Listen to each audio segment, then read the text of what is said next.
বলছে আমার হাত ছেড়ে দাও বাবু, আমার হাত ছেড়ে দে, ছেড়ে দাও বৌমা আমার হাত। ভদ্রভাবে এই বাড়ি থেকে বেরিয়ে যাও, দ্বিতীয়বার আসার চেষ্টা করবেন না। বৌমা আমি তোমাদের ছেড়ে কোথায় যাব?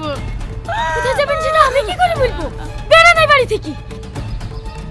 বাবু, বৌমা এটা কি বলছে? আমি তোদেরকে ছেড়ে কোথায় যাব? হ্যাঁ ও ঠিকই বলিছে, তুমি যদি এই বাড়ি থেকে না যাও তাহলে আমরা শান্তিতে থাকতে পারবো না। তুই কি বলছিস বাবু? আমি আমার স্বামীর পিঠে ছেড়ে কোথাও যাব না, আমি মরলে এখানেই মরবো।